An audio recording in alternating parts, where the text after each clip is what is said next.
hablar de la depresión. Vale. Bueno, los cambios que ha habido en el DSM-4-TR respecto al DSM-5, bueno, uno muy importante es que pone los trastornos depresivos en un apartado aparte, una sección aparte. Antes venían los trastornos del estado de ánimo y ahí pues venía el trastorno depresivo, la distimia, trastorno bipolar. Y aquí tenemos pues los trastornos depresivos solo, sin los trastornos de tipo bipolar. Los criterios diagnósticos del trastorno de depresión mayor. El criterio A, 5 o más de los siguientes síntomas que tienen que haber tenido una duración de al menos 2 semanas y que representen un cambio significativo en el funcionamiento previo. Al menos uno de esos 5 síntomas tiene que ser o estado de ánimo depresivo o pérdida de interés o de placer, pérdida de interés por las actividades o pérdida del disfrute de las actividades.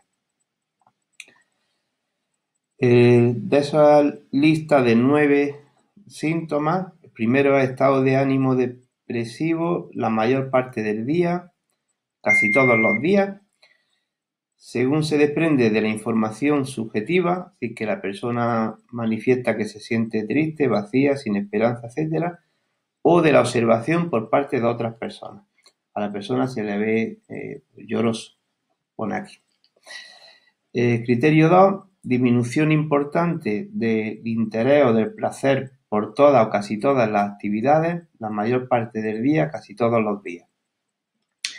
Igualmente, como se ve por la información que nos dice la propia persona o la persona cercana. Uno de esos dos, el primero o el segundo, es obligatorio que se presenten. Y luego el criterio 3, pérdida importante de peso sin hacer dieta o aumento de peso, que suponga una modificación de al menos el 5% del peso corporal en un mes. O disminución o aumento de apetito casi cada día. 4, insomnio o hipersomnia casi todos los días. 5, agitación o retraso psicomotor casi todos los días, observable por parte de otras personas. No, ¿Después del insomnio qué es? Agitación o retraso psicomotor casi todos los días y observable por parte de otras personas. No simplemente una sensación subjetiva que tenga la persona de enlentecimiento, de inquietud. Es decir, las personas con depresiones graves, pues, por ejemplo, al entrar al despacho, al andar por el pasillo, observa ese enlentecimiento motor, ¿no? Y puede ser también agitación. El 6, fatiga o pérdida de energía casi todos los días. Cansancio crónico, la persona se siente sin fuerza, sin energía. 7, sentimientos de inutilidad o culpabilidad excesiva o inapropiada, que puede incluso llegar a ser delirante, casi todos los días. No simplemente autorreproches o sentirse la persona culpable por estar enferma y no hacer las mismas cosas que hacía antes, y eso, sino una culpa que se ve excesiva. 8, disminución de la capacidad para pensar o para concentrarse o tomar decisiones, casi todos los días. Igualmente a partir de la información que nos da la propia persona o de la observación por parte de otras personas.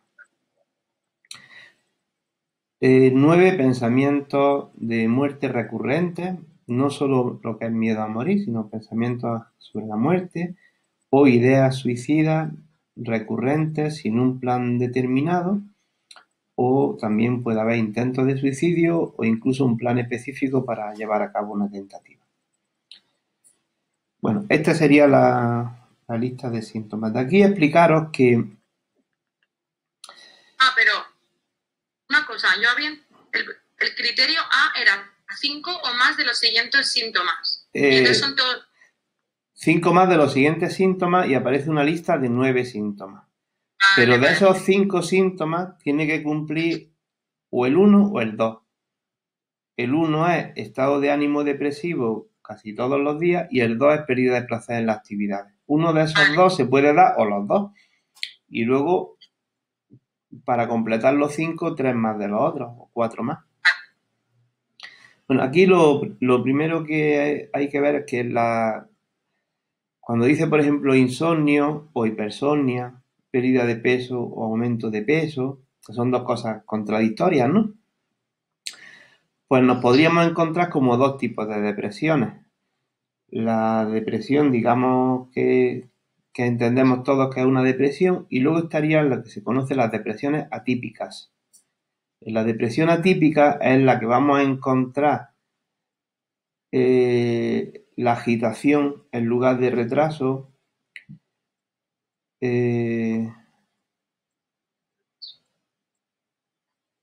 la hipersomnia en lugar del insomnio,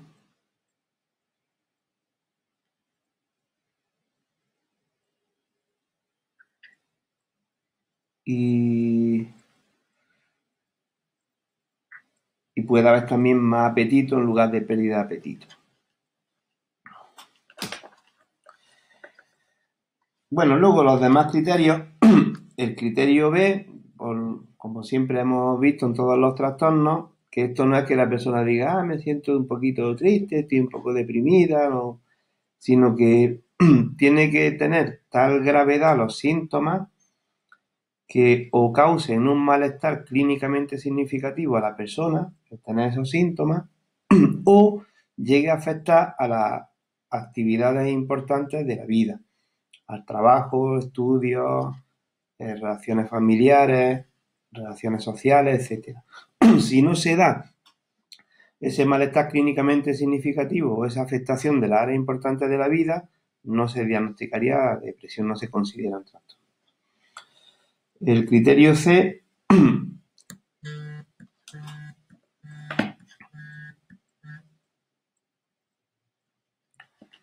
ya empezamos con la llamada. El criterio C, el episodio no puede atribuirse a los efectos fisiológicos de una sustancia o a una afección médica. Aquí hay que tener principalmente atención al hipotiroidismo. El hipotiroidismo es una enfermedad que puede manifestar síntomas muy confundibles con la depresión, ¿no? Y en ese caso, el diagnóstico diferencial respecto al hipotiroidismo, aparte de otros indicadores, sería un análisis de sangre en el que se vean los niveles de la tirosina.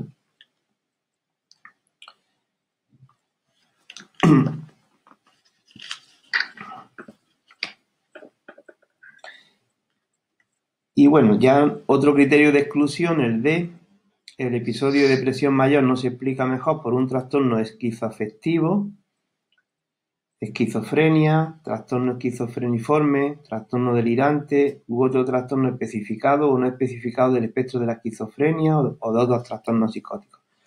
Aquí lo que se podría confundir en el esquizoafectivo hay periodos de depresión y periodos de trastorno psicótico. Y en los demás pues podría confundirse con los síntomas negativos de los trastornos psicóticos. Y nunca ha habido, el criterio E, nunca ha habido un episodio maníaco o hipomaníaco. Porque si hay un episodio maníaco ya se diagnostica trastorno bipolar. Y el diagnóstico de trastorno bipolar ya es para toda la vida. Ese diagnóstico se realiza cuando la persona aunque haya tenido un único episodio maníaco, ya sea el trastorno bipolar. Aunque luego tenga depresiones y no vuelva a tener más episodios maníacos.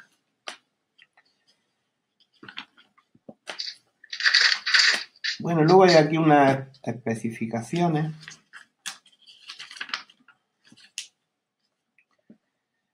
En primer lugar, la especificación de la gravedad, que también habría que incluirla en el diagnóstico. Aquí puede ser leve, moderada, grave o con características psicóticas. En depresión con síntomas psicóticos hay que tener en cuenta que las ideas delirantes tienen que ser congruentes con el estado de ánimo. Es decir, los delirios en una persona con depresión serían delirios de ruina, de que se van a ver toda la familia en la miseria, pidiendo por la calle, a pesar de tener unos ingresos fijos. No expliquen ese pensamiento que tiene la persona. Siempre delirios que estén muy relacionados con ese estado de ánimo bajo, depresivo. Si los delirios no están relacionados con el estado de ánimo, no tienen nada que ver, son de otras cosas, por ejemplo, de persecución o de grandiosidad o de cualquier otro tema, entonces no se diagnosticaría depresión, se diagnosticaría ya el trastorno psicótico que corresponda. Y luego ya se puede poner o en remisión parcial, en remisión total o no especificada. Luego también hay otras especificaciones, por ejemplo, con ansiedad, así hay un trastorno depresivo mayor y también unos síntomas de ansiedad. Con características mixtas, con características melancólicas, atípicas, características psicóticas congruentes con el estado de ánimo o psicóticas no congruentes con el estado de ánimo. Catatonia, de inicio en el periparto o con patrón estacional. Y bueno, aquí dentro de los trastornos depresivos tendríamos también, solo por mencionarlo, el trastorno de desregulación disruptiva del estado de ánimo. Allí hay accesos de cólera graves y recurrentes que se mantienen verbalmente, rabietas verbales o en comportamiento, agresión física, etcétera, cuya intensidad o duración son desproporcionadas a la situación o provocación.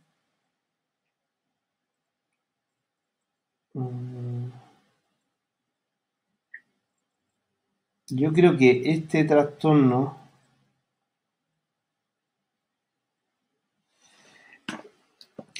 estaba antes en los trastornos del control de los impulsos, que es pues, ataques de ira, ¿no?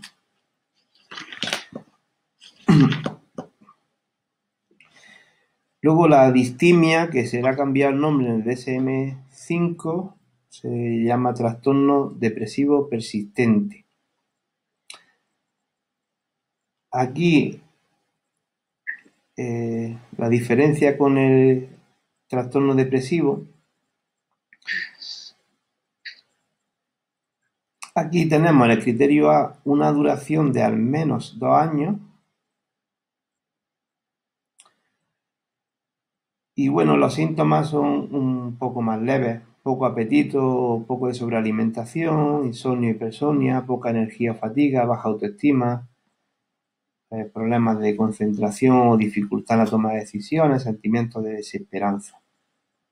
Se tienen que dar 2 más de esa lista. Luego hay un criterio para diferenciarla, en el diagnóstico diferencial, el criterio C. Durante ese periodo de 2 años que la persona ha estado depresiva, nunca ha estado sin síntomas más de 2 meses seguidos. Quiere decir que si ha estado libre de síntomas más de 2 meses, no se diagnostica distimia.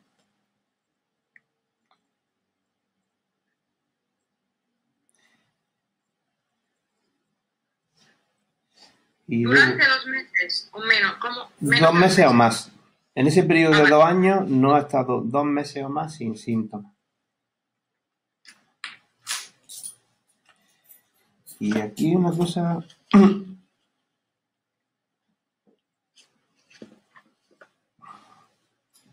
Hay un criterio de exclusión que lo han cambiado. El criterio dice, nunca ha habido un episodio maníaco o hipomaníaco y nunca se han cumplido los criterios para el trastorno ciclotímico. Y luego el diagnóstico diferencial con los trastornos psicóticos. Los síntomas no se pueden atribuir a los efectos de un medicamento o otra enfermedad. Los síntomas causan malestar clínicamente significativo. En el DSM-4-TR, aparte de este criterio de exclusión de diagnóstico, que es el que la persona no esté en esos 2 años, más de 2 meses sin síntomas, había otro y era que no hubiera empezado con un trastorno depresivo mayor. Si la distimia empezaba cumpliendo el diagnóstico de trastorno depresivo mayor, aunque luego durara 2 años, no se podía diagnosticar distimia. Pero eso lo han cambiado ahora. Pero la verdad es que no lo entiendo. Porque también puede ser la distimia un trastorno depresivo mayor que no empieza así, no se ha curado bien y se mantienen unos síntomas un poco más leves y con más duración. Pero bueno, se diagnosticaría distimia aunque haya empezado con un trastorno depresivo mayor. Y luego está el trastorno disfórico premenstrual. En criterio A, la mayoría de los ciclos menstruales, al menos 5 síntomas han de estar presentes en las últimas semanas antes del inicio de la menstruación. Empezar a mejorar unos días después del inicio de la menstruación y hacerse mínimo o desaparecer en la semana después de la menstruación. Y ya está. Luego tenemos trastornos depresivos inducidos por sustancias o medicamentos debido a una enfermedad médica o no especificada.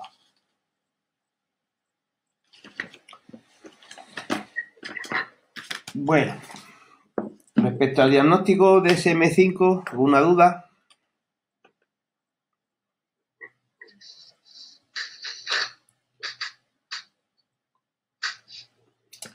Vamos a hablar ahora de los modelos explicativos de la depresión.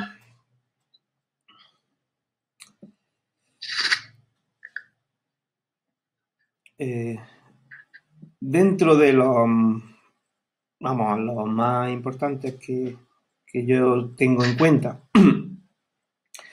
dentro de los modelos biológicos o neuroquímicos, estaría el modelo serotoninérgico. Estos modelos tienen mayor base científica según el orden en el que los digo, ¿no? El primer modelo hace referencia a que la depresión se debe o está causada por una disminución de los niveles de serotonina en el cerebro. El segundo es noradrenalérgico, que lo que dice es que la depresión está causada respecto a la noradrenalina. Noradrenalina. No adrenalina, que es otro neurotransmisor. La adrenalina es un neurotransmisor en el cerebro y una hormona en el resto del cuerpo. La noradrenalina o norepinefrina. Lo que dice este modelo es que la depresión está causada por disminución de la noradrenalina en el cerebro.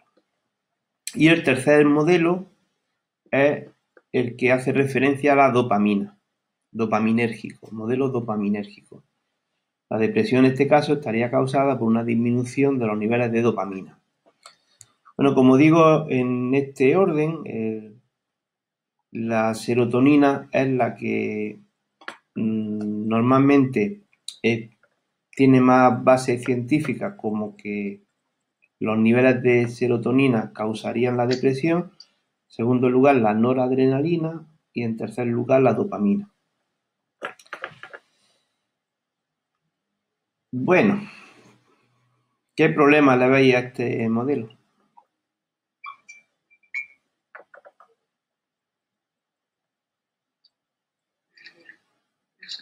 Solo tiene en cuenta la ciencia, ¿no? Luego debe haber circunstancias, ¿no? que afecten a la persona. Aparte de los cambios en... Claro, o sea, cambios en su vida social, en todo, en cómo has crecido. Pero puede ser que la bajada del neurotransmisor sea lo que produzca los cambios en la vida.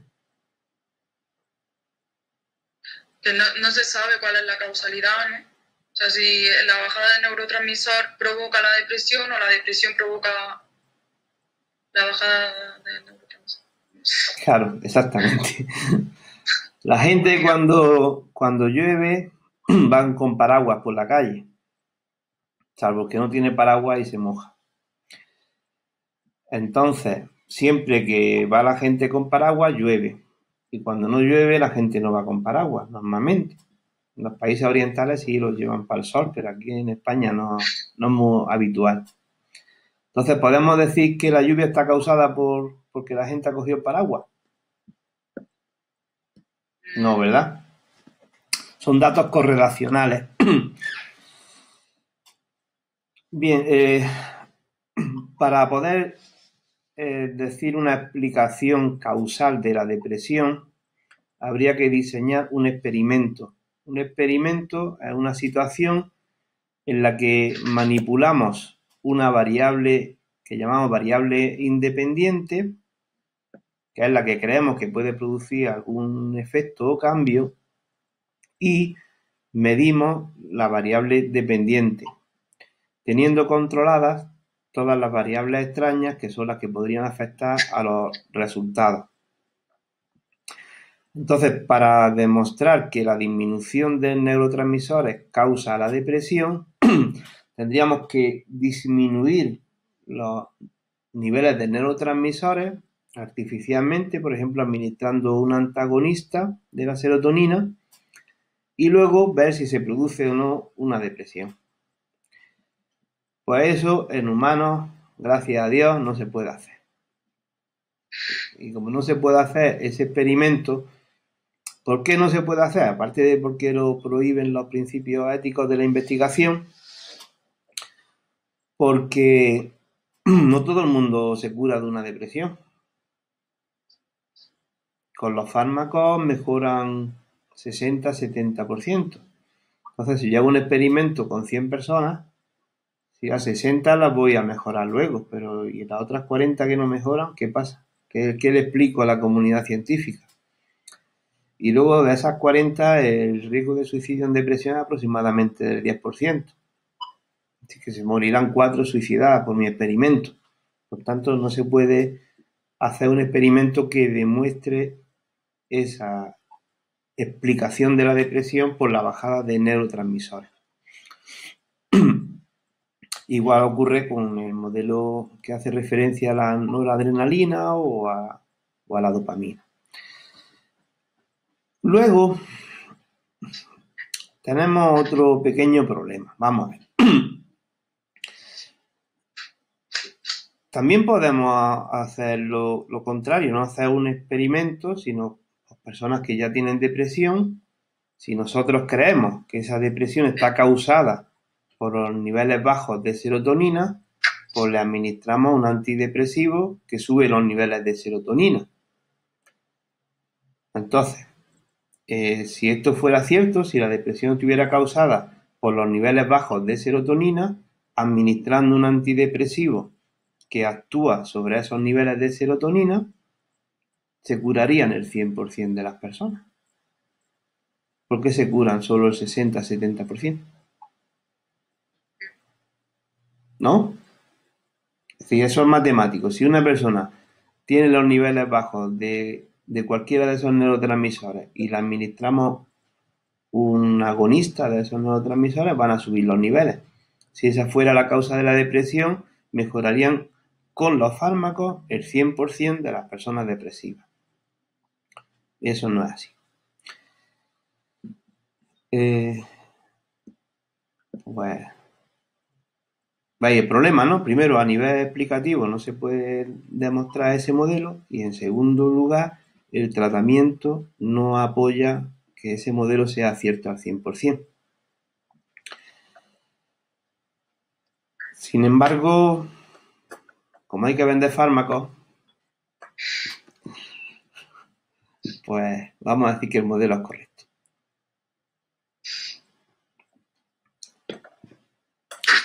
Modelos psicológicos. El modelo conductual de Levinson. El modelo conductual de Levinson hace referencia a que la depresión está causada por una disminución de las actividades agradables, de las actividades que están asociadas a refuerzo positivo.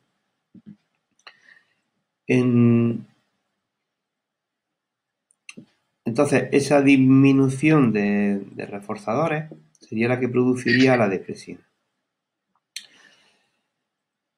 En modelos posteriores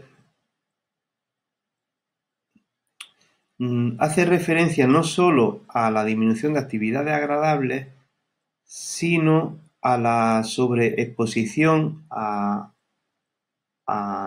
estresores o situaciones aversivas, exposición a castigo. ¿Qué es lo que le ocurriría con una persona con depresión? Inicialmente, la persona con depresión reduce actividades agradables.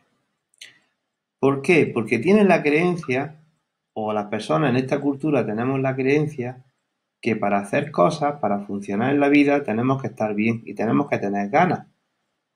Entonces ponemos las ganas de hacer cosas como la única forma de hacerlas.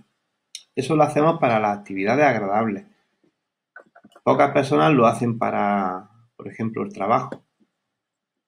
No conozco a nadie,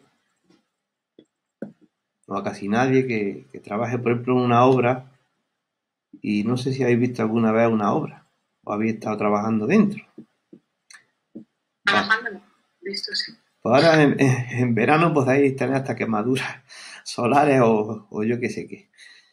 Imaginar a una persona que está 8 horas, si es en invierno en una estructura al aire libre, trabajando y cogiendo pesos y esas cosas, y si es en verano con el calor, 8 horas. ¿Creéis que esas personas cuando se levantan por la mañana tienen ganas de ir a trabajar?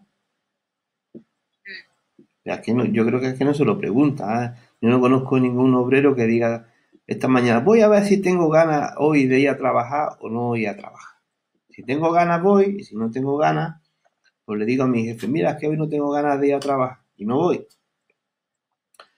Eso no, normalmente no lo hacemos. Sin embargo, si una persona está depresiva y le dice a una amiga de ir al cine a ver una película que sabe que le gusta, dice, no tengo ganas. Tiene que tener ganas para hacer eso.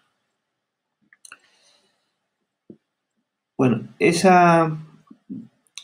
por un lado, al inicio de la depresión se daría esa disminución, reducción de actividades que van asociadas al refuerzo, y al mismo tiempo las conductas depresivas inicialmente van a ser sometidas a un programa de refuerzo positivo. Es decir, la persona inicialmente va a obtener una atención extra de las personas de su entorno. Incluso esa atención se la van a prestar, o ese refuerzo por atención se lo van a prestar incluso a las conductas depresivas. Si están llorando, pues le van a prestar más atención y van a hablar más con ella, lo van a intentar animar. Es decir, por un lado habría reducción de actividades agradables, atención, refuerzo positivo por atención a las conductas depresivas y evitación, refuerzos negativos, reducción de malestar o de exposición a situaciones un poquito desagradables al reducir las actividades porque no nos gusta hacer a casi nadie. Si no me gusta fregar los platos y ahora como tengo depresión, pues eso me da una razón para no fregarlos porque no tengo ganas y además mi marido me lo friega, pues estoy como evitando cosas que no me gustan hacer. Eso también reforzaría las conductas depresivas. Pero posteriormente, las personas se cansan pronto de una persona con depresión. Entonces dejan de llamarla, dejan de decirle de salir, dejan de ir a verla y entonces la persona lo que estaría expuesta es a una situación de castigo. Derivado de ese modelo, parte del tratamiento de la depresión sería el incremento gradual de actividades agradables, la programación de actividades. El tratamiento que se utiliza acorde al modelo conductual de Levinson. Y en algunos casos en los que se ve que puede haber demasiada atención familiar a las conductas depresivas, pues también se puede intervenir con la familia enseñándoles a reforzar las conductas no depresivas y a extinguir las conductas depresivas. Eso en algunos casos en los que se ha visto que hay más en la distimia que en la depresión. Porque la distimia son síntomas muy leves y permiten a la persona obtener mucho refuerzo positivo de su entorno y evitar pues, muchas cosas que a lo mejor no les gusta hacer. Entonces, al ser los síntomas leves y obtener muchos beneficios secundarios, las personas con distimia realmente están poco motivadas a tratarse la depresión, porque perderían todo ese beneficio que tienen. Es decir, es como si tú te sientes muy mal, estás motivado a mejorar. Bueno, eso habría que hablarlo más despacio, pero es así.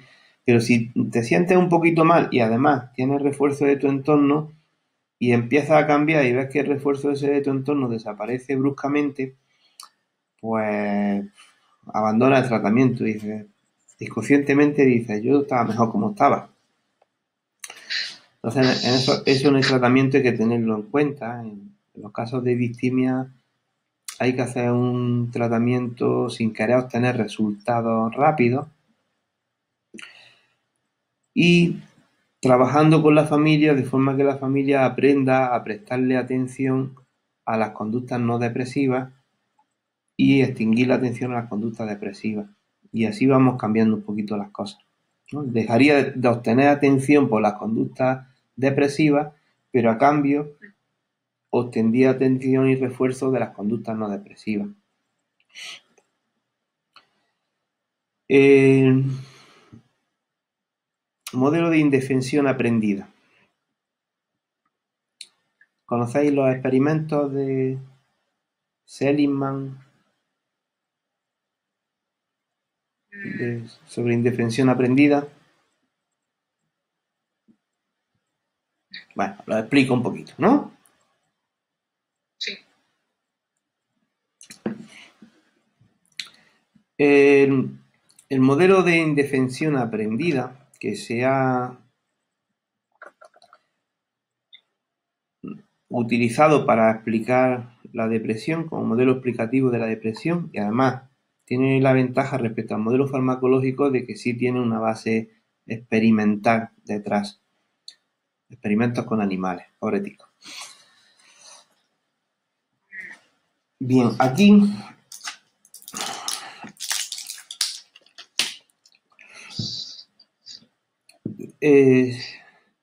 Seligman lo que hizo es el experimento inicial con perros, pues cogió unos perros y los dividió en dos grupos. El experimento tiene dos fases, la fase 1 y la fase 2. En la fase 1, los perros de uno de los grupos, vamos a llamarle grupo A, estaban en un lugar, digamos, cerrados por una valla, vamos a poner más o menos de 1 metro, que esos perros podían saltar más o menos con facilidad, y estaban sobre una plancha metálica, y esa plancha metálica se iba calentando progresivamente hasta llegar a sobrepasar un poco el umbral del dolor. Y tenemos, pero esos perros, como digo, podían saltar esa valla y salir de esa situación que se estaba convirtiendo en aversiva o desagradable. El grupo B están en la misma situación y la diferencia es que cuando empiezan a sentir dolor no pueden escapar de la situación, no pueden saltar esa valla que saltan los otros perros.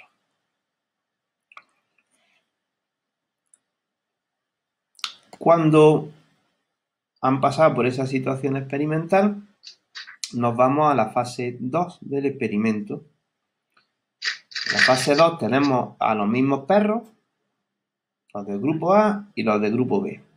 La diferencia es que ambos grupos están en una situación experimental en la que todos pueden escapar de la situación con facilidad, ¿vale? Todos pueden saltar esa valla y salirse de ese sitio que le está produciendo dolor. ¿Y qué es lo que ocurre? Los perros que estaban en el grupo A, en la fase 1 del experimento, pues saltan y salen de la situación y están contentos. Los del grupo B, a pesar de que pueden saltar, se quedan ahí, no saltan.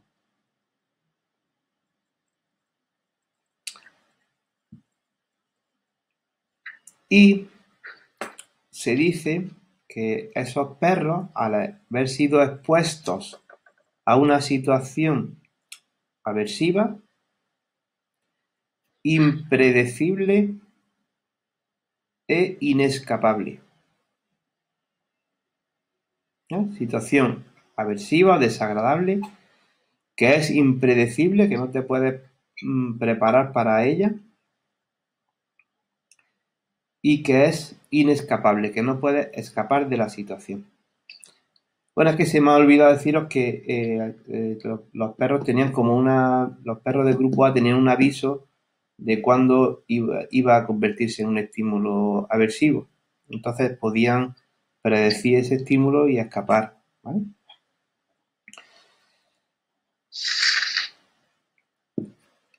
Entonces se dice que cuando somos expuestos a situaciones aversivas, impredecibles e inescapables, desarrollamos indefensión aprendida, que en humanos se podría evaluar esa indefensión aprendida por la creencia o pensamiento o sí, una creencia, esquema disfuncional, pensamientos del tipo haga lo que haga, no voy a conseguir nada. Esa es la indefensión. Haga lo que haga, no voy a conseguir nada.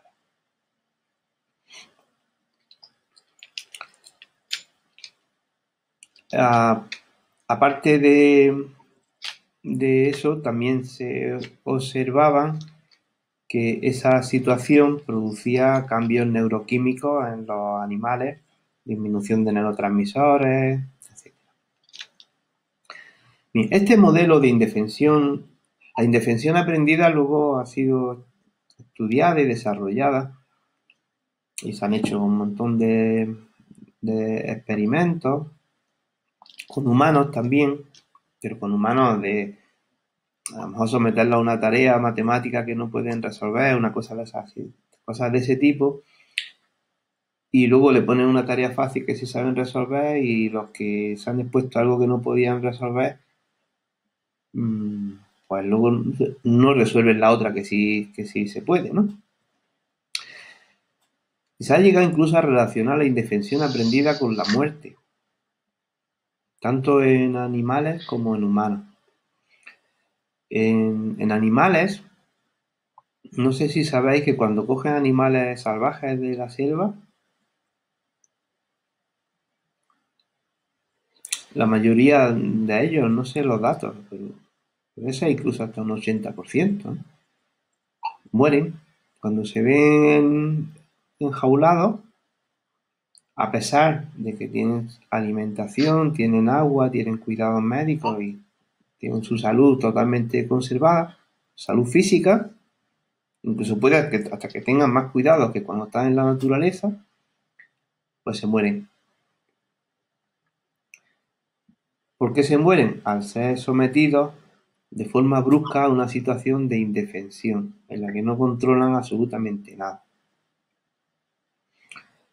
En humanos hay unos datos que son las personas que ingresan en las residencias de mayores. Personas que ingresan en una residencia de mayores tienen una probabilidad de morir en el primer año mayor que si estuvieran en sus casas. Y eso a pesar de que en una residencia pues están mucho mejor atendidos que en su casa. Objetivamente, la alimentación, las actividades, también atención psicológica, sus cuidados médicos, su medicación. Una persona en su casa, pues a lo mejor la medicación se la toma cuando se acuerda. En una residencia se la dan, ¿no? Pues se producen esas... De hecho, hay algún experimento en el que lo que han hecho son experimentos clásicos, estamos hablando de hace un montón de años. Esto es una cosa que no la han investigado ahora. Lo que hacen en una residencia, cuando ingresan las personas, unas están en la situación, digamos, normal de la residencia y a otro grupo le dan una capacidad de control de la situación. Por ejemplo, si le van a poner para cenar un huevo, pues pueden elegir que el huevo sea frito, cocido o en tortilla, ¿no?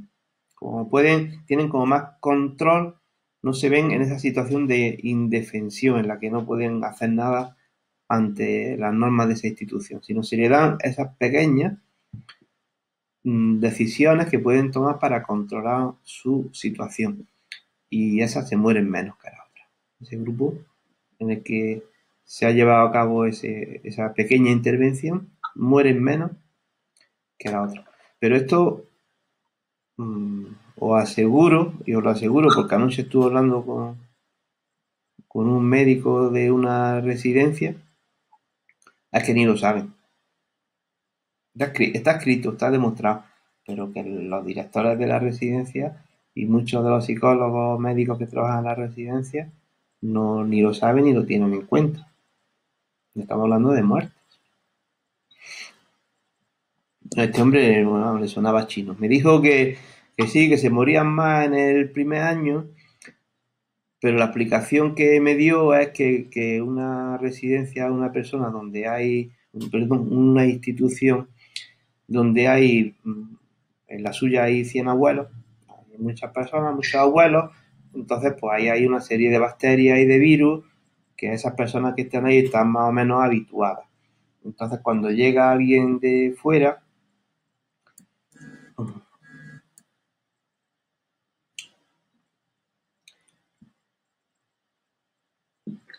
perdón, ya.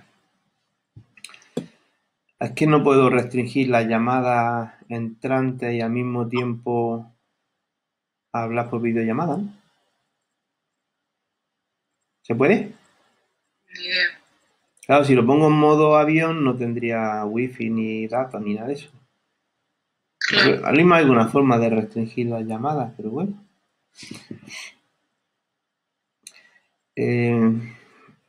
Esa es la explicación. Le dije yo, digo, entonces igual que en la guardería, ¿no? Cuando llegan los niños, como no están acostumbrados a estar expuestos a tantos virus y bacterias, por eso se ponen más malos al principio de estar en la guardería. Porque lo que sí había observado este médico, en eso de primer año, de eso no, sonaba chino.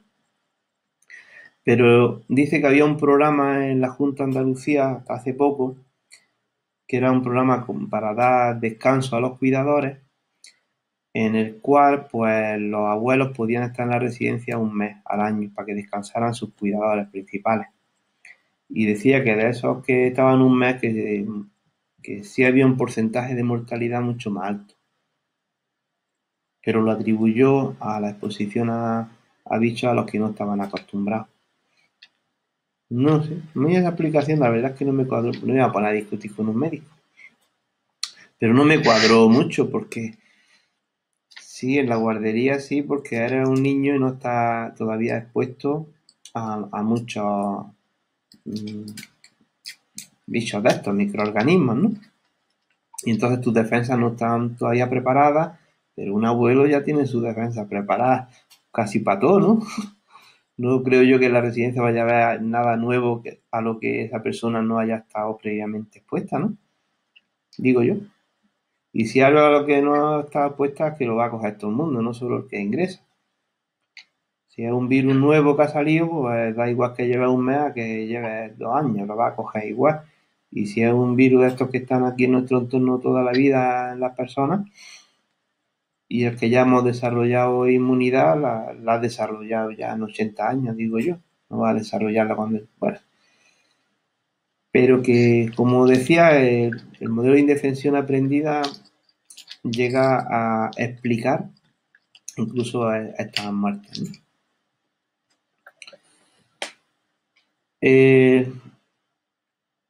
Modelo cognitivo.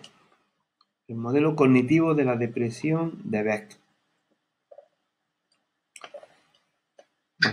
El modelo cognitivo hace referencia a varias variables explicativas de la depresión. La primera, en el sentido que sería una variable, un antecedente histórico, sería la exposición a una situación de pérdida, normalmente en la infancia. Puede ser una pérdida física, de que se muera una persona importante en la vida del niño, o puede ser una pérdida social, que una persona simplemente pues se vaya o deje la relación con el niño, ¿no? Esa experiencia de pérdida. Luego también tiene en cuenta como uno de los antecedentes la reducción de actividades.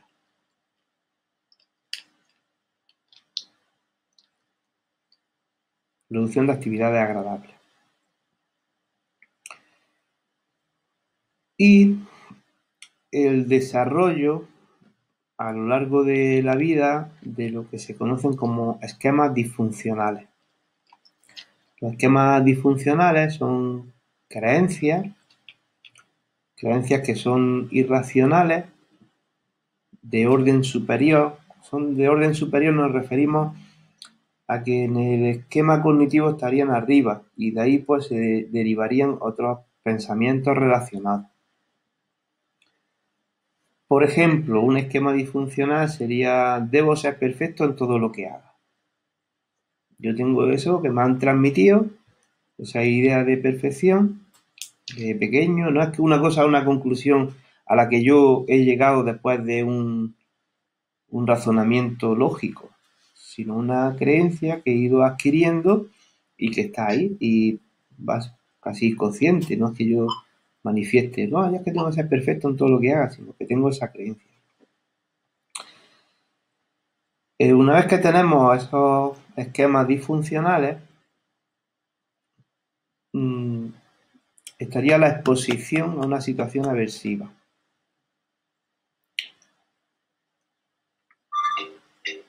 Un estresor.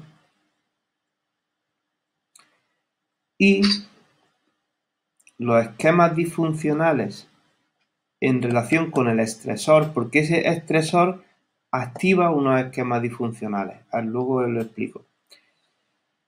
Produciría lo que se conocen como pensamientos automáticos negativos. Son pensamientos, porque son pensamientos, verbalizaciones internas, automáticos,